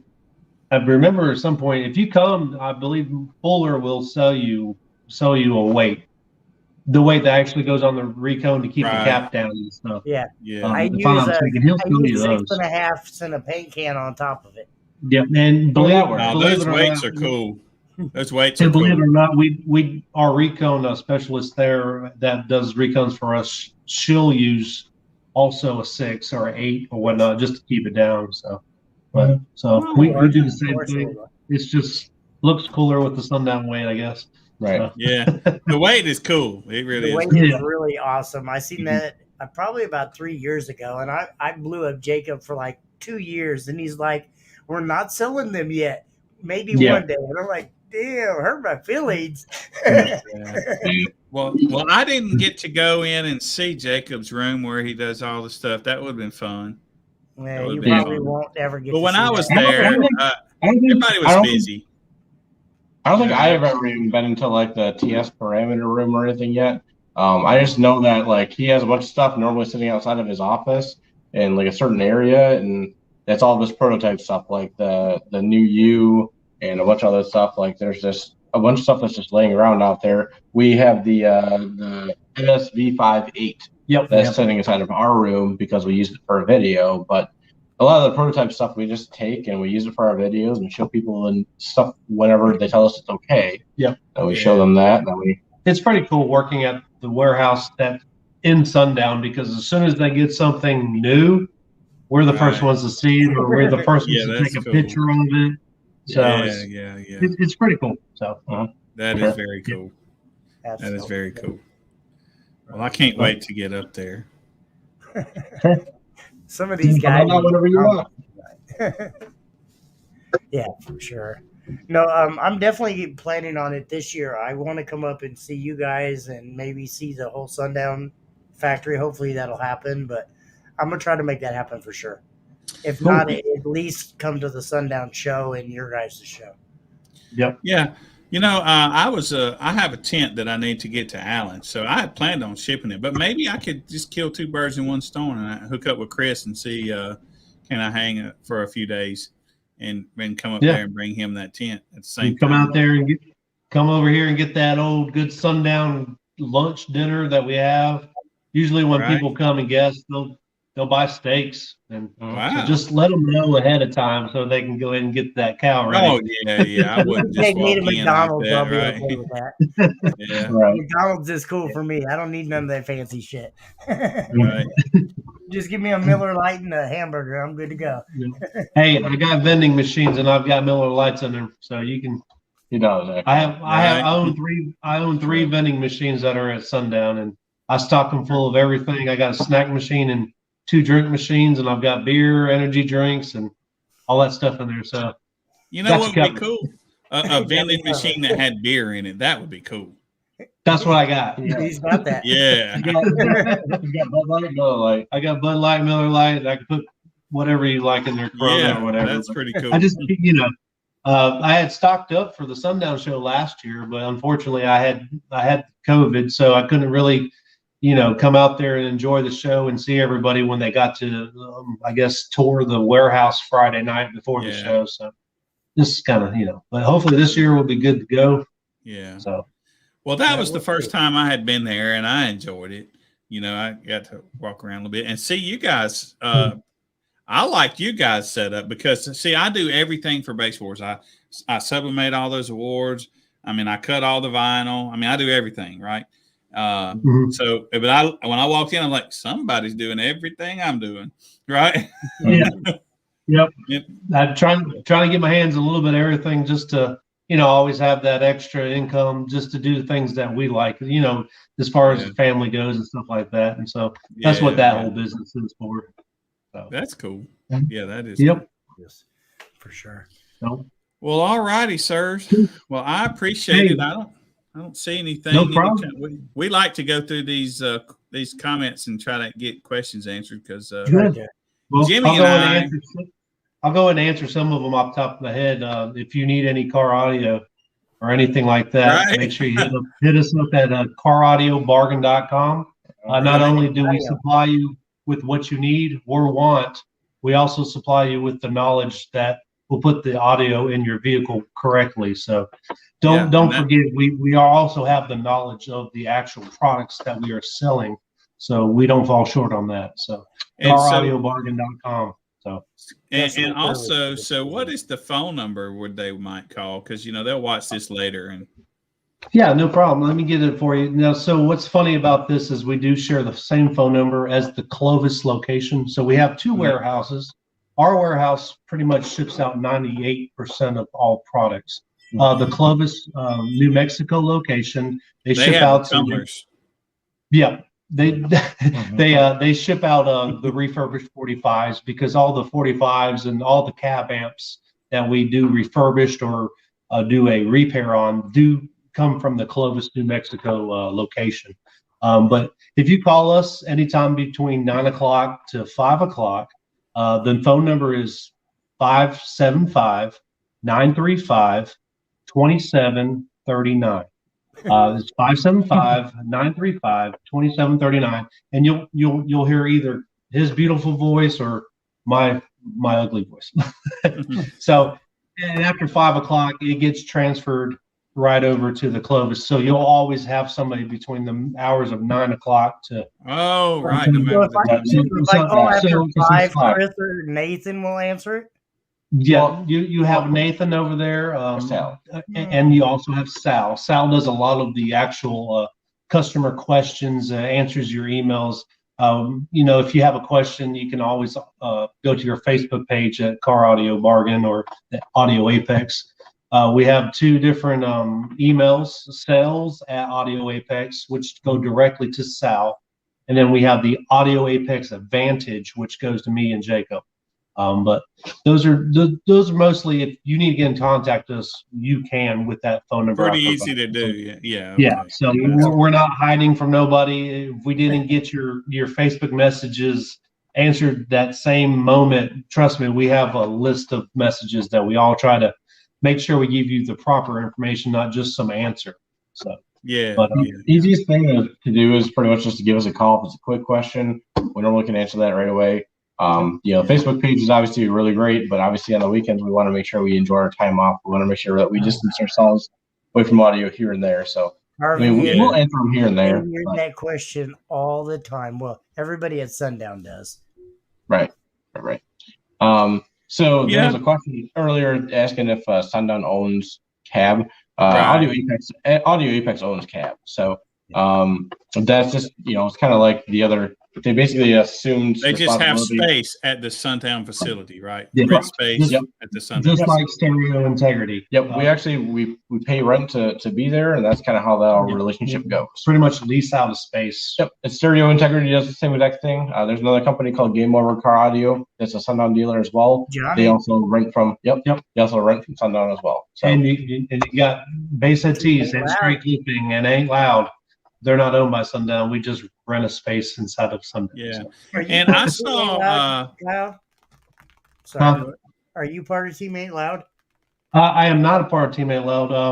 A good friend of mine, Brandon Easton, me and him created Ain't Loud in my house several years ago. And we were a part of Team Ruckus at the time. And we had so much interest in Ain't Loud. Brandon wanted to give the opportunity to someone to create a team Ain't Loud. So we had Sam Dunn and another fellow. So they carried on Team Ain't Loud from there. So, but we pretty much, Brandon Easton and myself were the actual starters of Ain't Loud.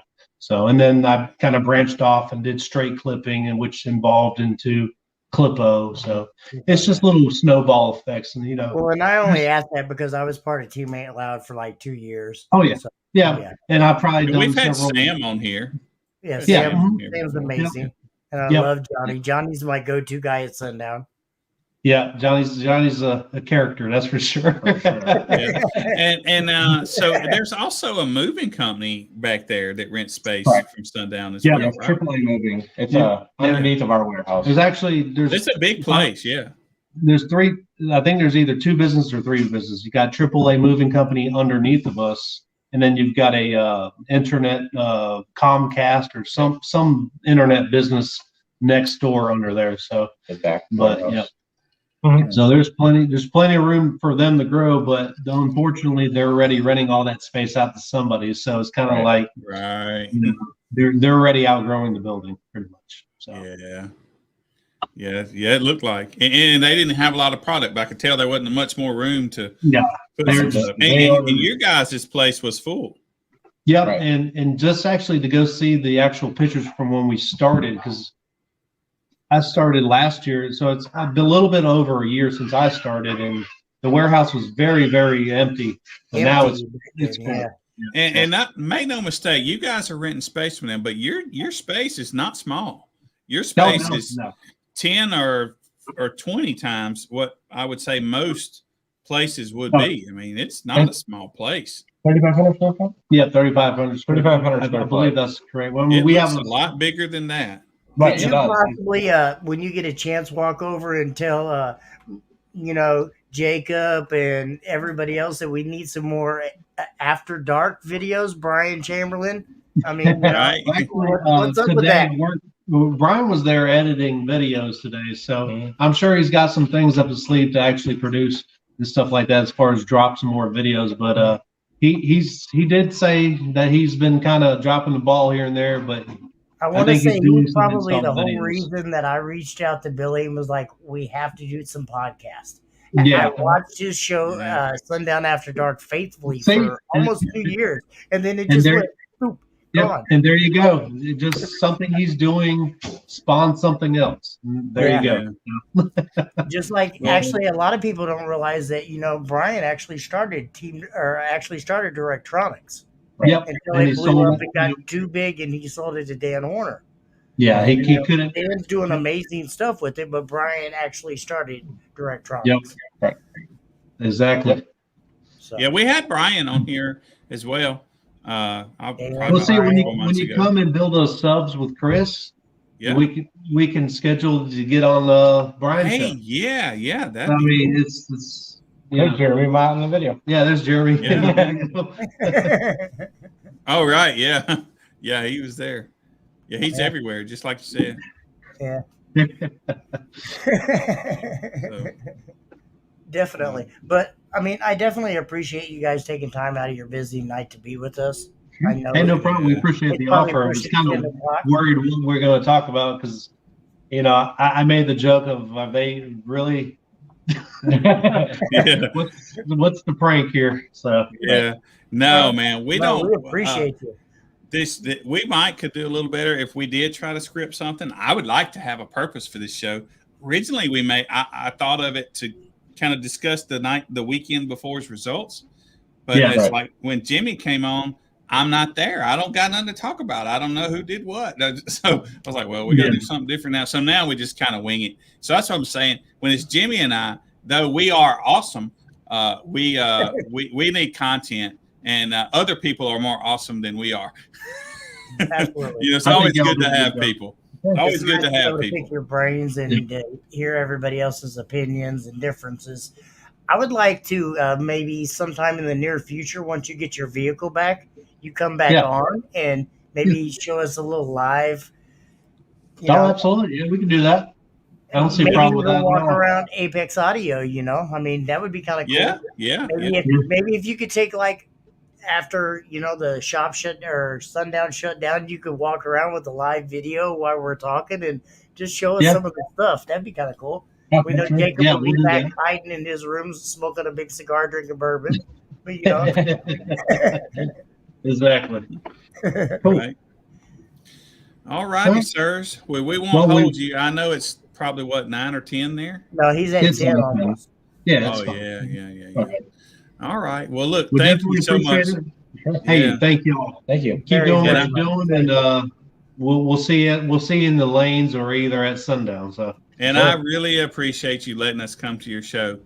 Yeah, sure. Let us be there because Robert said that was a blast. I tried to do it the year before, but I didn't know you, and I just couldn't get. I couldn't get there, right? But I appreciate you letting us come this time. It was awesome. No problem. Yeah. I will be there next year. I promise. At sundown, or this year at sundown in Ruckus, it's going to happen. Got you, Dale. Sure. All right. Cool. See you guys later. Hey, thanks, guys. Very much. Bye-bye. Bye. Well, that was good. Was amazing. I appreciate having them on. Yeah, I like those guys. They keep it interesting for us. Absolutely. Right. So thank everybody thank you guys for watching. So let's just do something fun. Now that they're not on here, let's just see how fast the ticker goes away. People it's dropping steadily. We went from 40 to 34 now. Yeah, in like 10 seconds. Yeah. We had almost 60 viewers there for a while. Did we? I didn't notice. Yeah. I didn't notice. Did we supposed to multiply that by 10 or 100? Or is that just like 60 people? Or was it 600? I think it's multiplied by 10 or so. Absolutely. Right. We appreciate that, Speedy. Thank you. Yeah. Do you know that is Alan? That's our guy. Alan? Yeah, that's what I thought. I thought I seen him make some posts. For sure. Yeah. So Alan, I don't have the information for that show that we talked about just yet, but I'll have it soon, probably. Hopefully, yes, sir. Yes, sir. Yeah. So, I think on that note, we should hit that little local video. Yeah. thank you guys, and we will see you guys next week, I hope. Yes, sir. I hope so. And I'm probably going to put the rock. You're supposed to push that video after I say that.